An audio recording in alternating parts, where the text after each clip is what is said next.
Hello, everyone. Just with our mid-November market update for everyone, I'll try to keep to our 5-minute rule. I may go a little over today. Pleasantly, we're shooting from back in the office in Hawthorn, no longer at home, along with the rest of the team that are all here on the other side of the glass. So everyone's pretty happy. Just quickly start with economics, like I like to do. So global economic recovery continues after that initial COVID-19 shock.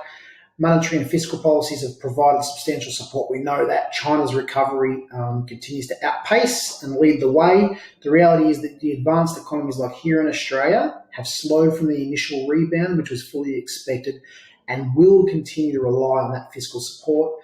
Ongoing social distancing keeping the virus at bay, so social spending remains impacted. As it stands, businesses have responded or not responded quite as well as households. So while both have been or both have contracted, households have been more resilient. On the US election, I'll start with this. So Joe Biden, the Democrats ran on typically higher taxes, more regulation, higher economic stimulus, unwinding of tax cuts and deregulation, all enacted by the Trump administration. The Trump administration ran on the opposite of that.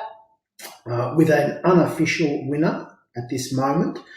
What do we expect to see? And these have been well disclosed in the media. So first thing, an immediate action plan and a management of the COVID-19 problem, which has become a massive tidal wave in the States at 150,000 infections a day. Number two, recommitment to the Paris Climate Accord, which is a good thing for climate change advocates. The third thing, addressing the ongoing racial inequality tensions there in the States. How that will be done, I don't know. Further to this, we are probably expecting to see less market volatility. Businesses aren't just a tweet away from their leader that can negatively impact share price. We expect to see rebuilding of lost ties, including here with Australia. We will see more regulation, is expected to see more regulation, particularly in America, around those social media companies, tech companies, oil and gas explorers. On the other side of that coin, we expect to see clean energy companies to prosper. Construction and infrastructure organisations will likely prosper due to the promised spending. Just on interest rates, so very close to that zero, that holy grail seemingly interest rate here in Australia. So previously, central banks, particularly in this case the RBA, would cut or hike rates. Now, this is then passed on to depositors and borrowers with either higher or lower interest rates or deposit rates. Fast forward to 2020, it's a bit different, so and more complex. So there's we've got cash rates, we've got repo eligibility of bonds, we've got quantitative easing, there's yield curve and targeting, there's FX intervention, and now corporate lending facilities like the RBA's term funding facility. So all this affects the amount of monetary policy accommodation required, so interest rates that we would all discuss openly. This is to achieve currency stability, so full employment and economic prosperity for all of us. Now, more recently, because there's so much more that goes into it, it's bigger than just that. So unconventional policy goes further. So what we're trying to do is lessen moves in the credit market, okay? As credit market liquidity, more than outright lending or deposit rates is what we're trying to impact. So in essence, to mitigate the credit market disruptions and allow recovery. So that's where we find ourselves now, and that's why we would be looking to move rates close to zero, or cut rates already close to zero. So smooth out credit markets, minimize disruption. So just on investing rules, you've all heard me talk about this before, and there's no secrets to this. So you're looking for quality at reasonable prices, but four things we're looking at. So the financials for any company this is, for any organisation that we will discuss with you or you will discuss with us. So I'll be saying stuff like, tell me about the financials. Let's have a look at them. Let's have a look at the earnings quality. Do they display sustainable growth? Let's have a look at their free cash flow. What's their balance sheet look like? All pretty simple, straightforward stuff. Have a look at the company. Let's look at their industry position, their competitive advantage. Is there a track record?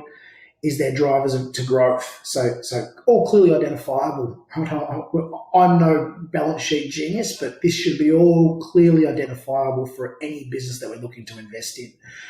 Third thing, management. So the board, very obviously, the management skills within the company. Can we identify the CEO? What have they done? Track record, remuneration and governance. Fourthly, I should say, industry. Okay, industry characteristics, growth, barriers to entry, key risks, life cycle.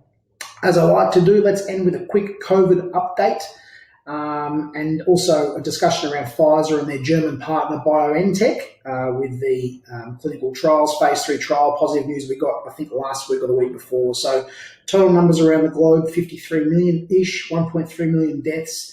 Governments are continuing to tighten social measures around the world, so mobility is declining, grocery limits are being put in place, all things that we are familiar with, particularly here in Victoria. I wanted to quickly talk about the Pfizer and BioNTech phase 3 results and just what it all means. And we might not have all broken down what it means to us all, but essentially the companies that had completed research into SARS had a big leg up when it came to COVID and the preparation of their vaccine, a big head start. So Pfizer skipped light years ahead, went with a phase 3 trial along with several others. There are other companies at similar stages. Phase 3 often involves tens of thousands of people, so from diverse backgrounds right across the globe. The trial is run by independent scientists. Pfizer and BioNTech were blinded as to which patients received the vaccine and which patients received the placebo.